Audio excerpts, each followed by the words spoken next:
बहुत सावधानी से कथा सुनिएगा और अपने चित्त में उतारिए। शिव महापुराण की कथा जिसके घर में चल रही है, जिसके टीवियों पर चल रही है, जिसके फेसबुक यूट्यूब पर चल रही है, जिसके मोबाइलों में चल रही है, घर में भले 5 मिनट शिव महापुराण की कथा चले, पर प्रतिदिन अपने मोबाइल को चालू कर 5 मिनट शिव पुराण चालू कर छोड़ दिया। घर में टीवियों पर अगर कथा आए तो भले सुनो चाहे नहीं सुनो, 5-10 मिनट उस टीवी को चालू कर छोड़ा करो, जिससे वो शिव महापुराण के शब्द हमारे घर के वातावरण को शुद्ध करें। वो कैकेयी अयोध्या में रहती थी, राम जी के साथ रहती थी, दशरथ कौशल्या सुमित्रा के साथ रहती थी, गुरुजी रोज का ज्ञान देते थे, पति रोज सूर्य को अर्घ चढ़ाता था, तो भी वो कैकेयी की बुद्धि बदली क्या? अरे बोलो तो नहीं। और वह विभीषण को देख लो, जो रावण की लंका में रहता था, पूरे राक्षसों में रहता था, सारे मदिरापान करने वालों में रहता था, सारी प्रवृत्ति से बेकारों के साथ रहता था, उसके बाद भी विभीषण बिगड़ा क्या? अरे बोलो तो कैकेयी सुधरी नहीं और विभीषण बिगड़ा। अगर संगत का असर होता तो विभीषण कब का बिगड़ गया होता, संगत का असर होता तो फिर तो कैकेयी भी कब की सुधर गई होती। पर संगत से मूलता शिव पुराण नहीं करती, शिव पुराण कहती है संस्कार की मूलता है कि हमारे संस्कार कैसे हो, हम क्या दे रहे हैं बच्चों। कौवा और हंस की दोस्ती हो गई, दोनों रहने लगे। कौवे ने कहा हंस से, भाई मुझे बहुत भूख लग रही है, कुछ ला दे। हंस गया तुरंत, ठीक है मैं तेरे लिए कुछ लेकर आता हूँ। और हंस दौड़ कर गया। हंस क्या चुगते थे? मोती। हंस मोती लेकर आ गए, ले ये मोती ले। और कौवा बोला भैया ये कैसे खाएंगे, हम खाएंगे तो हमारी तो चोंची टूट जाएगी। अब कौवा मोती कभी खाया हो तो खाएगा, हम नहीं खा सकते। हंस कहते हैं भैया हम तो यही खाते हैं इसलिए तुमको ये खिला दिया। अरे भाई, कौवा भूखा रहने लगा, 8 दिन निकल गए। आज कौवे ने कहा हंस अब तू मेरे यहाँ चल। हंस को ले गया। कौवा कहाँ रहता था? शमशान में, बड़ के पेड़ के ऊपर। हंस को भी बिठा लिया। थोड़ी देर बाद हंस ने कहा भैया मुझे भूख लग रही है। कौवा दौड़ कर गया और एक मरे कुत्ते का मांस उठाकर हंस को ला कर दिया। हंस ने कहा ये क्या है? कौवा बोला ले हम तो ये खाते हैं, जो खाते हैं तुम्हारे लिए ला दिया। हंस बोला मैं मर जाऊंगा पर ये गंदी चीज नहीं खाऊंगा। अरे हम तो यही खाते हैं इसलिए तुम भी खा लो। नहीं नहीं मैं खाने वाला नहीं हूं, ये तो मैं नहीं खाऊंगा। दोनों बात कर रहे थे। नीचे एक राजकुमार बैठा था, वो मांस का टुकड़ा उस राजकुमार पर गिर गया। राजकुमार को क्रोध आया, उसने कौवे को साध कर बाण छोड़ा। जैसे ही छोड़ा कौवा उड़ गया और हंस को बाण लग गया। हंस जमीन पर गिर गया।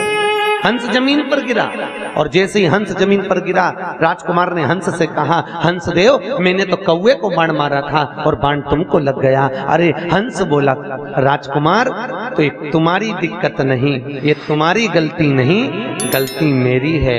मैं बुरे की संगत में बैठ गया और बुरा व्यक्ति बुरा काम करके निकल गया और अच्छा व्यक्ति जेल में धरा गया।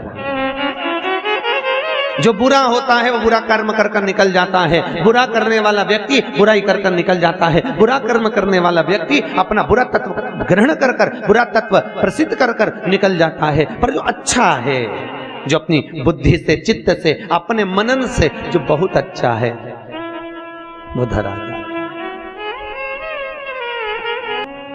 श्री नारद जी महाराज ने तप किया, रामचरितमानस में आपने श्रवण किया, शिव महापुराण में भी लिखा है। देव ऋषि नारद तप करे, कामदेव को जीत लिया। जब कामदेव को श्री देव ऋषि नारद ने जीता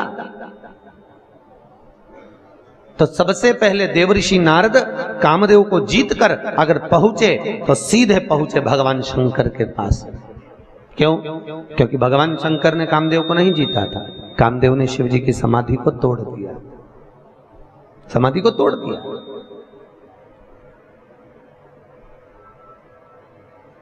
अब दुनिया के लोगों ने कहा बताओ वो देव ऋषि नारद काम को जीत लिए पर भोलेनाथ काम को नहीं जीत पाए। भैया तुमको कौन समझाए? वो कामदेव शंकर भगवान का साडू भाई था। दक्ष प्रजापति ने रति भी आई थी कामदेव को, सती भी आई थी।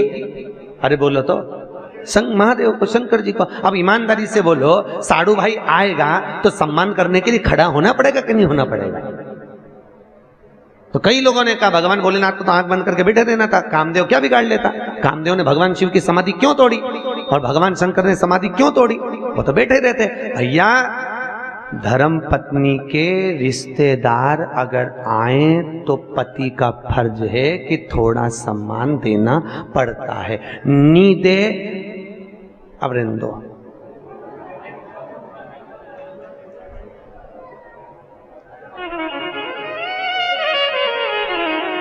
सम्मान।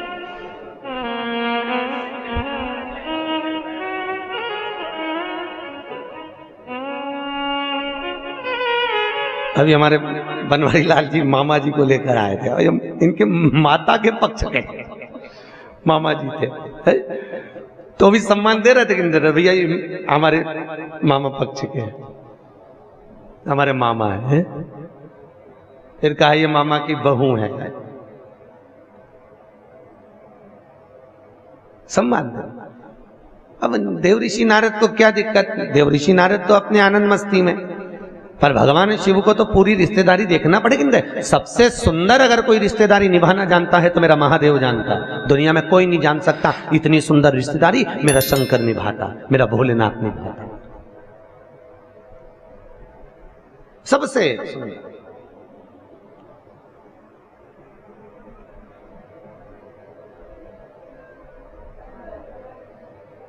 और उसके बराबर कोई दुनिया में रिश्तेदारी निभा भी नहीं सकता। एक केवल महादेव थे भगवान शंकर, जो अपने पुत्र गणेश और कार्तिकेय से कहते थे कि रक्षाबंधन का त्योहार है, जाओ अपनी बहन अशोक सुंदरी के पास जाओ और राखी बंधवा कर आओ। कौन कहते थे? भगवान शिव, भगवान महादेव। जाओ अशोक सुंदरी के पास में जाओ और जाकर राखी बंधवा कराओ। तो कई बार कार्तिकेय तो कहते थे पिताजी हम रक्षाबंधन पर अपनी दीदी क्या नहीं जाएंगे, उसको आना पड़ेगा। वो आए।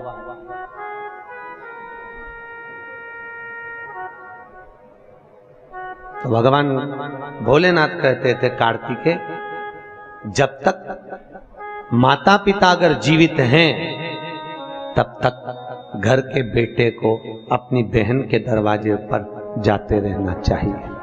क्यों?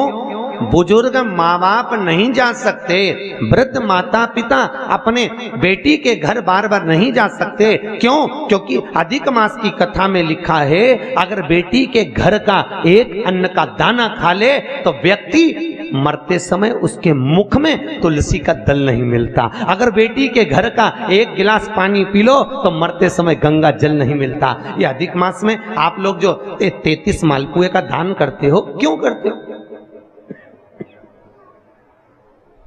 काहे के लिए करते हो? करते हो ना 33 मालपुए, 33 मालपुए, 30 मालपुए 30 दिन के, 31वां मालपुआ हमने अगर ब्राह्मण गुरु के घर का खाया हो तो दोष ना लगे। 32वें नंबर का मालपुआ हमने अगर बेटी के घर का, बहन बेटियों के घर का खाया हो तो दोष ना लगे। और 33वें नंबर का मालपुआ हमने अगर मान लो सूतक या सावड़ का खाया हो तो हमको दोष ना लगे। इसलिए 33 मालपुए का दान होता है अधिक मास में। यहाँ करते हैं सब लोग दान मालपुए का, 33 मालपुए दान किए जाए। अगर हमने बेटी के घर का कुछ खाया हो तो दोष ना लगे उसके लिए। और मालपुए का भी क्रम आपको वर्णित है, पहले भी आपको बताया है कि 90 नंबर के मालपुए पर अगर लौंग रखकर दान कर दी जाए तो नारी कभी विधवा होकर नहीं मरती, अखंड सौभाग्य लेकर जाती है। 11वें नंबर के मालपुए पर अगर सिक्का रखकर दान कर दिया जाए तो जिंदगी में कभी लक्ष्मी की कमी नहीं आती। 21वें नंबर के मालपुए पर तुलसी का पत्ता रखकर दान कर दो, कभी जीवन में संपदा की कमी नहीं रहती। जिस व्यक्ति के यहाँ कोई ना कोई बीमार पड़ा रहता हो तो 14वें नंबर के मालपुए पर लाल कलर का छोटा सा कपड़ा रखकर दान कर दीजिए। घर में कभी जिंदगी में कोई बड़ी बीमारी नहीं आएगी, ना हार्ट अटैक, ना एक्सीडेंट, ना कभी शुगर, ना कभी ब्लड प्रेशर। इतना मालपुए का महत्व है। अधिक मास के एक एक मालपुए का अलग अलग वर्णन अधिक मास की किताब में लिखा हुआ। अधिक मास की कथा में बढ़ना। अलग अलग मालपुए का क्रम है कि अधिक मास में हमें किस मालपुए पर क्या रखकर दान देना चाहिए, कैसा नियम है, कैसा हम कैसे। आज हम कहीं बेटी के घर का अन्न अगर पा लिए हैं तो यहां शास्त्र कह रहा है, भगवान शिव कह रहे हैं कि अगर माता पिता जीवित हैं और माता पिता अपने बेटी के घर अगर नहीं जा सकते तो वो अपने बेटे को कहते हैं कि तू जा, और तू जाकर अपनी बेटी के यहाँ अपनी बहन के घर जाकर रक्षाबंधन पर राखी बंधो, जाओ तुम जाओ।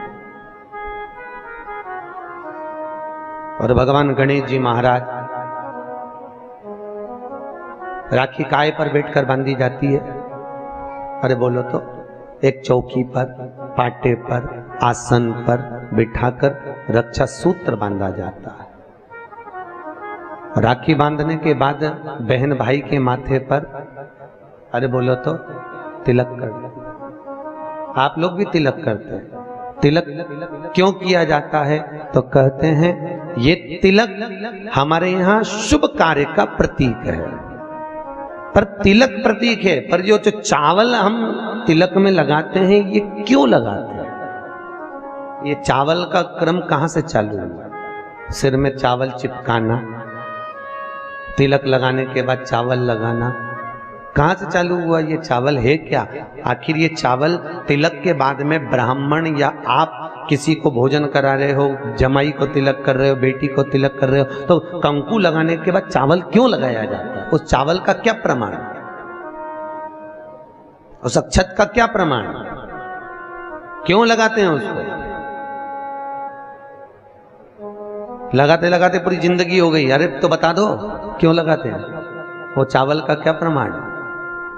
कि कंकु का तिलक तो लगाया, वो हमारे यहाँ शुभ कार्य का प्रतीक है, समृद्धि का प्रतीक है। पर जो अक्षत हम माथे पर किसी के लगाते हैं कंकु लगाने के बाद में, चंदन लगाने के बाद में जो चावल लगाया जाता है, वो चावल का क्रम क्या है? तो शास्त्र कहता है, सुंदर विष्णु पुराण में भगवान वेदव्यास जी ने वर्णन करा, जिसके मस्तक पर तिलक लगाया जाता है वो शुभ कार्य का प्रतीक होता है। और अक्षत इसलिए लगाया जाता है कि इस अक्षत के माध्यम से आपकी जिंदगी में ये शुभ कार्य निरंतर चलता रहे, इसलिए अक्षत उसके माथे पर लगाया जाता है, शुभ कार्य के लिए, निरंतर चलने के लिए। इसको कहते हैं अक्षता। अक्षता का मतलब क्या है? निरंतर चलता रहे, निरंतर बढ़ते रहो। दूल्हा दुल्हन की जब जयमाला होती है, आपके यहाँ होता कि नहीं होता पता नहीं, पर महाराष्ट्र में तो एक नियम है कि दूल्हा दुल्हन की जब जयमाला होती है तो सबको पीले चावल दिए जाते हैं। इधर देते हैं क्या है? तो पीले चावल देते हैं, और पीले चावल देकर फिर उसको स्वस्ति वाचन के अनुसार उस पर छोड़ा जाता है। शुभ मंगला, अरे बोलो तो, सावधान, शुभ मंगला सावधान।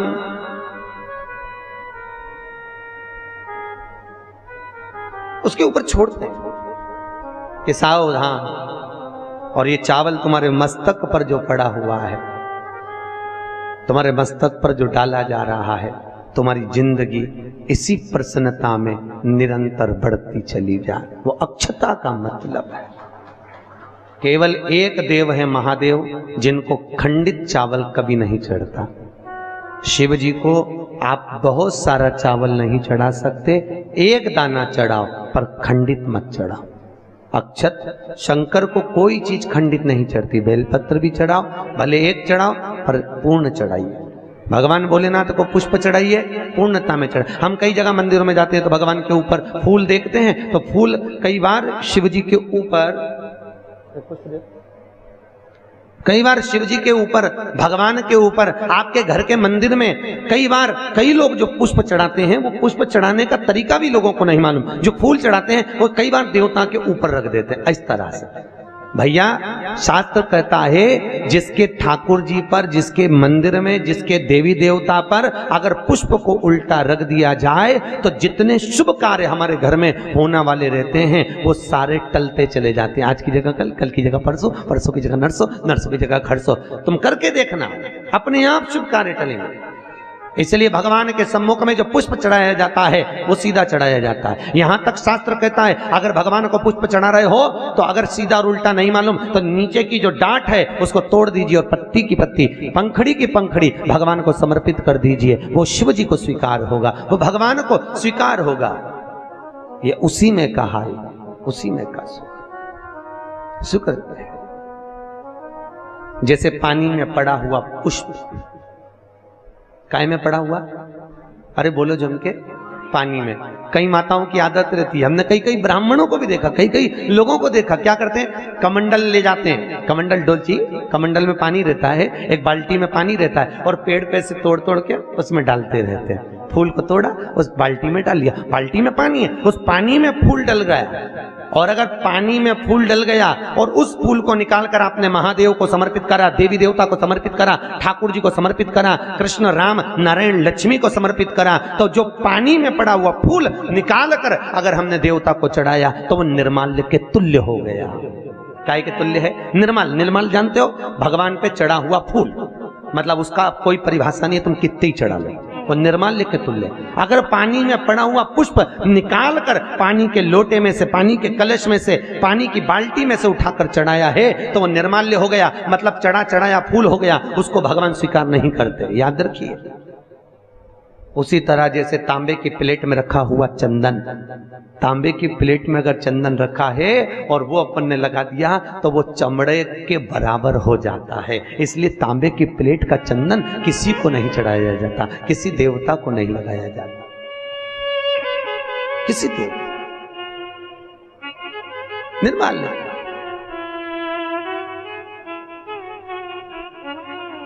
भगवान शिव कहते हैं तुम्हारे पास में कुछ नहीं है, पूर्णता का समर्पण, पूर्णता। पर आज के जमाने में लोग पूर्णता देते कहां हैं? एक बात बताओ, भगवान के मंदिर में नारियल फोड़ा, राम जी के मंदिर में, हनुमान जी के मंदिर में नारियल फोड़ा, और वो नारियल फूटने पर अच्छा निकल गया तो भगवान ने स्वीकार करा कि नहीं करा?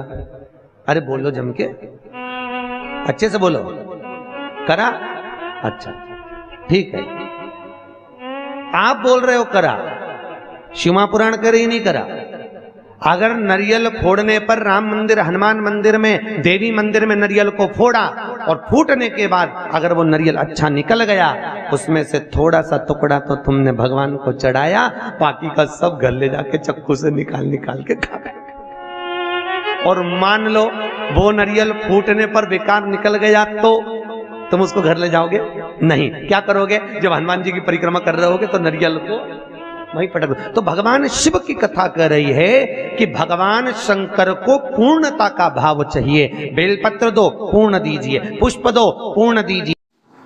ओम श्री शिवाय। नमस्ते हम दर्शकों, आज की कथा में पंडित प्रदीप जी मिश्रा ने रायपुर छत्तीसगढ़ में जो कथा चल रही है उसके दौरान बहुत सारे उपाय बताएं और साथ ही जो है शिव पुराण का जो है वाचन किया है। इसके साथ में जो है उन्होंने जो है भगवान शंकर और पार्वती का जो है वाचन यहाँ पर किया है। जो भी चित्र दर्शन उन्होंने किया है वो भी बहुत अच्छी तरीके से किया है। तो अगर आप भी जो है कथा को ध्यान से नहीं सुने हैं तो एक बार और कथा को ध्यान से सुन लीजिए, और अगर आपने कथा को ध्यान से सुन लिया है तो आगे आने वाली कथा को सुनने के लिए प्रतिदिन आपको इस चैनल पर जो है कथाएँ मिलती रहेंगी। जो भी जहाँ का स्थान पर भी जो कथाएँ चल रही है वो जो है आपको इस चैनल के माध्यम से जो है प्रतिदिन 2 भाग में जो है कथा मिलती रहेगी। तो आपको भी जो है डेली कथा देखनी है तो चैनल को सब्सक्राइब कर लें और पास में आ रहे बेल आइकन को प्रेस कर दें ताकि आपको समय पर कथा का अपडेट मिले।